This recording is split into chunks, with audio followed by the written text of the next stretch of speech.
السلام عليكم ورحمة الله وبركاته. الحمد لله على فضله وإحسانه، أحل لنا الطيبات وحرم علينا الخبائث، وأسبغ علينا نعمة ظاهرة وباطنة، ووعد بالمزيد لمن شكره، وتوعد بالعذاب الشديد لمن كفره. وأشهد أن لا إله إلا الله وحده لا شريك له، وأشهد أن سيدنا ونبينا محمدا عبده ورسوله، أكمل الله به الدين وأتم به النعمة، وهدى به إلى الصراط المستقيم، صلى الله عليه وعلى آله وأصحابه الذين آمنوا به وعزروه ونصروه واتبعوا النور الذي أنزل معه، وعلى من اتبعهم بإحسان إلى يوم القيامة. أما بعد. Jamaah Jumat rahimakumullah, marilah kita tingkatkan ketakwaan kita kepada Allah Subhanahu wa ta'ala dengan ketakwaan yang sebenar-benarnya, yaitu dengan mengamalkan apa yang diperintahkan oleh Allah dan Rasul-Nya sallallahu alaihi wasallam, serta menjauhi apa yang dilarang oleh Allah Subhanahu wa ta'ala dan oleh Rasulnya sallallahu alaihi wa ala alihi wa sahbihi wasallam.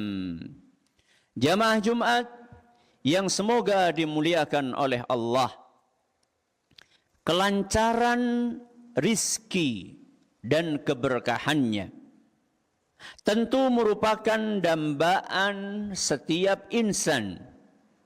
Tidak ada bedanya dalam hal ini antara tua dan muda, antara pria dan wanita, muslim dan non-muslim, ahli ibadah maupun ahli maksiat, pejabat dan rakyat, semuanya menginginkan rizki yang lancar. Petani menghendaki hasil panenannya melimpah. Pedagang menginginkan keuntungan yang berlipat ganda. Pegawai, karyawan, dan buruh menghendaki gaji yang tinggi. Peternak menginginkan hasil ternak yang sehat dan gemuk. Begitu seterusnya, semuanya berharap rizki yang banyak. Demi mendapatkan dambaan itu, setiap manusia berusaha dengan maksimal menempuh berbagai cara serta mengerahkan beragam daya dan upaya. Agar panenannya berhasil, para petani akan membajak sawahnya dan mengairinya, memilih bibit yang unggul, menyiangi gulma, serta menjaganya siang dan malam saat padi mulai menguning. Begitu pula para pedagang. Supaya laris dagangannya, mereka akan berusaha melengkapi barang-barang tokonya, mempromosikannya dengan gencar, juga memasang harga yang bersaing. Setali tiga uang, profesi-profesi lainnya pun melakukan hal yang serupa. Pegawai, karyawan, guru, kontraktor, buruh pabrik, dan lain-lainnya, semua memaksimalkan usaha lahiriahnya demi meraup keuntungan sebanyak-banyaknya. Namun, setelah segala upaya dikerahkan, apakah bisa dipastikan bahwa angan-angan indah itu pasti berhasil untuk didapatkan? Jawabannya belum tentu. Terkadang berhasil dan terkadang tidak. Kadangkala petani mengalami gagal panen, pedagang bangkrut, dan karyawan pun di PHK. Mengapa kegagalan itu tetap ada? Padahal usaha lahiriah sudah maksimal untuk dikerjakan dan perhitungan manusiawi sudah matang untuk dilakukan. Jawabannya adalah karena ada faktor X yang justru kerap dilupakan oleh banyak orang. Para hadirin rahimakumullah, apakah faktor X tersebut? Faktor yang justru sering dilupakan adalah ketentuan dari Sang Maha Pemberi rizki dan penguasa mutlak alam semesta, yaitu Allah Tabaraka wa Ta'ala. Sebesar dan semaksimal apapun usaha manusiawi yang kita kerahkan, namun jika Allah tidak berkehendak, maka mustahil keinginan kita akan tercapai. Allah lah yang menentukan segala sesuatunya, baik itu keberhasilan atau kegagalan, entah rizki yang lancar maupun rizki yang seret. Semuanya di tangan Allah Subhanahu. Kita hanya bisa berusaha lahiriah secara maksimal. Adapun mengenai hasil akhirnya, itu hanya Allah yang bisa menentukannya. Maka dari itu, selain usaha fisik yang dilakukan, kita juga harus berusaha supaya Allah berkenan menentukan takdir yang terbaik untuk kita. Dan satu-satunya jalan yang akan mengantarkan kita ke sana adalah meningkatkan ketakwaan kita kepada Allah Subhanahu wa Ta'ala.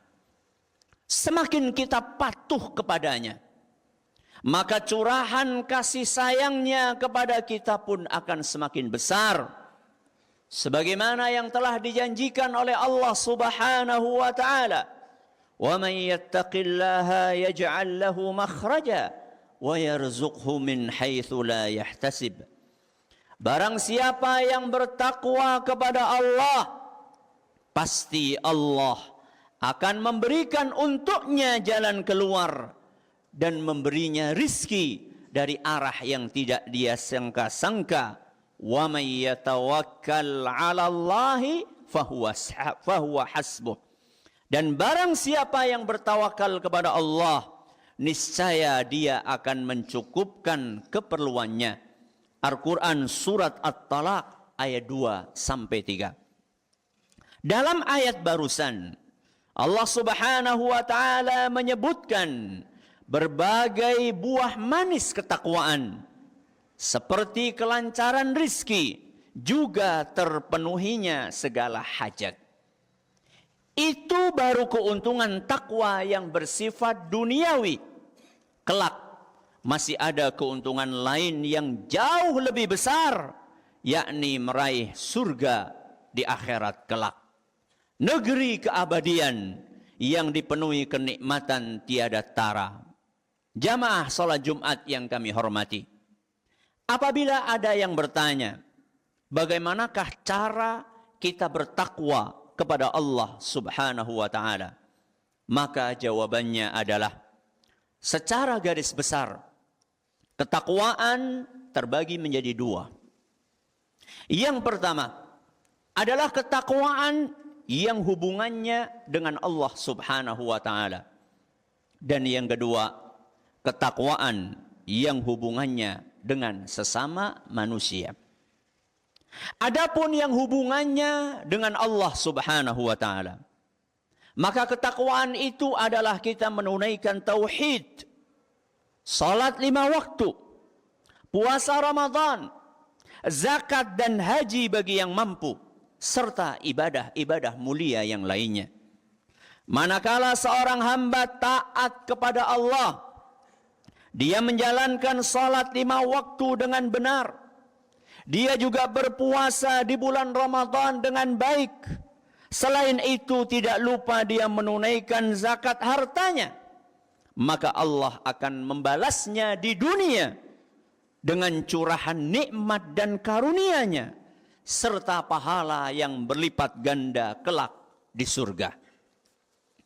Sebaliknya, apabila seorang insan enggan untuk menunaikan salat 5 waktu atau salat hanya seminggu sekali di hari Jumat saja, atau bahkan hanya setahun 2 kali di hari raya Idul Adha dan Idul Fitri, di siang hari bulan suci Ramadan, dia tidak merasa malu untuk makan dan minum di area publik. Zakat tidak pernah terpikirkan. Masih ditambah dengan segudang maksiat, berjudi, berzina dan mabuk-mabukkan. Diperparah lagi dengan praktek kehidupan yang kental dengan mistik dan klinik.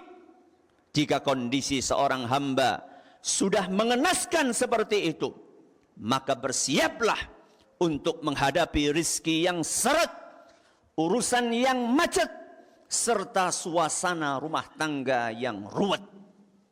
Para makhluk Allah pun akan dikerahkan untuk memberikan peringatan. Air hujan akan tumpah ruah tanpa henti sehingga menimbulkan banjir bandang. Gunung berapi bergejolak, memuntahkan abu panas dan lahar yang mendidih. Bumi bergoncang menimbulkan gempa yang meluluh lantakkan segala yang ada di atasnya. Tidak ketinggalan makhluk-makhluk kecil semisal belalang, wereng dan tikus pun dikirim untuk merusak sawah-sawah. Ketahuilah bahwa mereka hanyalah makhluk Allah yang menjalankan perintah Sang Khalik, tidak lebih dan tidak kurang. Berbagai kesulitan ini belum seberapa, sebab masih ada malapetaka besar lain yang maha dahsyat kelak di akhirat, yakni kobaran api neraka yang panasnya menembus sampai ke dalam relung dada. Na'udzubillahi min dzalik. Aqulu qawli hadza wa astaghfirullah li wa lakum wa li jami'il muslimina wal muslimat fastaghfiruhu innahu huwal ghafurur rahim. الحمد لله غافر الذنب وقابل التوب شديد العقاب ذي الطول لا إله إلا هو إليه المصير وأشهد أن لا إله إلا الله لا ند له سبحانه ولا شبيه ولا مثيل ولا نظير وأشهد أن محمدا عبده ورسوله البشير النذير والسراج المنير صلى الله وسلم وبارك عليه وعلى آله وصحبه وكل تابع مستنير. Sidang Jumat yang kami hormati, khutbah pertama tadi memuat penjelasan tentang jenis pertama dari ketakwaan, yakni yang hubungannya dengan Allah. Adapun jenis yang kedua dari ketakwaan adalah yang hubungannya dengan sesama manusia. Hal itu diawali dengan kebaktian seorang anak kepada orang tuanya, lalu berlanjut kepada sikap baik terhadap orang-orang terdekatnya, suami, istri, anak, kakak, adik, dan karib kerabat yang lainnya.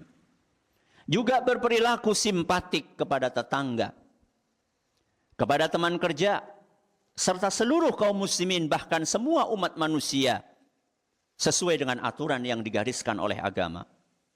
Andaikan seorang hamba menjalankan berbagai jenis ketaatan tadi dengan benar, niscaya dengan izin Allah, rizkinya akan mengalir dengan lancar.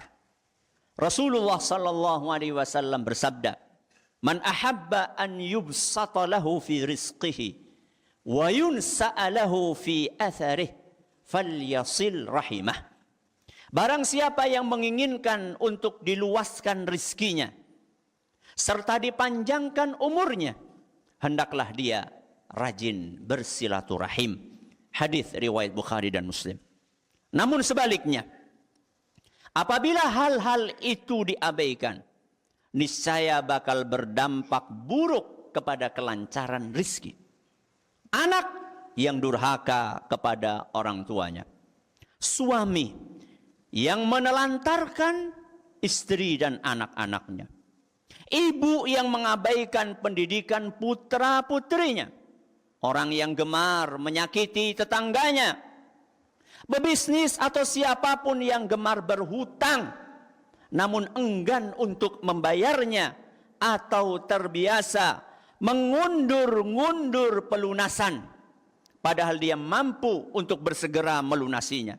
Bos atau atasan yang sering menunda-nunda pembayaran gaji para karyawan dan bawahannya serta memotong hak mereka tanpa alasan yang jelas. Orang yang suka menyerobot jatah orang-orang miskin dengan mengambil jatah raskin atau bantuan langsung tunai atau apapun namanya, atau tabung gas bersubsidi padahal dia sudah hidup berkecukupan. Pedagang yang curang dalam berinteraksi dengan pembelinya, mereka semua adalah orang-orang yang terancam bakal seret rizkinya dan lenyap keberkahannya. Dan kelak dia akan menjumpai kesengsaraan besar di neraka jahanam. Na'udzubillahi min dzalik. Wailul lil mutaffifin. Alladzina idza iktalu 'alan nasi yastawfun wa idza kaluhum aw wazanuhum yukhsirun. Ala yadhunnu ulaika annahum mab'utsun liyaumin 'adzim yauma yaqumun nasu lirabbil alamin. Celakalah orang-orang yang curang, yaitu orang-orang yang apabila barangnya ditimbang oleh orang lain, maka dia minta supaya ditimbang secara pas. Tapi ketika mereka yang menimbang barang yang dia jualnya untuk orang lain, maka dia menimbangnya dengan curang. Apakah orang itu tidak yakin bahwa mereka semuanya akan dibangkitkan pada suatu hari besar, yaitu hari ketika kita semua berdiri menghadap kepada Allah Subhanahu wa taala. Al-Qur'an surat Al-Mutaffifin ayat 1 sampai 6. Hadza wa sallu wa sallimu rahimakumullah على الصادق الأمين كما أمركم بذلك مولاكم رب العالمين فقال سبحانه إن الله وملائكته يصلون على النبي يا أيها الذين آمنوا صلوا عليه وسلموا تسليما اللهم صل على محمد وعلى آل محمد كما صليت على إبراهيم وعلى آل إبراهيم إنك حميد مجيد اللهم بارك على محمد وعلى آل محمد كما باركت على إبراهيم وعلى آل إبراهيم إنك حميد مجيد ربنا ظلمنا أنفسنا وإن لم تغفر لنا وترحمنا لنكونن من الخاسرين ربنا اغفر لنا ولإخواننا الذين سبقونا بالإيمان ولا تجعل في قلوبنا غلا للذين آمنوا ربنا إنك رؤوف رحيم ربنا لا تزغ قلوبنا بعد إذ هديتنا وهب لنا من لدنك رحمة إنك أنت الوهاب ربنا آتنا في الدنيا حسنة وفي الآخرة حسنة وقنا عذاب النار وصلى الله على نبينا محمد وعلى آله وصحبه وسلم وآخر دعوانا أن الحمد لله رب العالمين.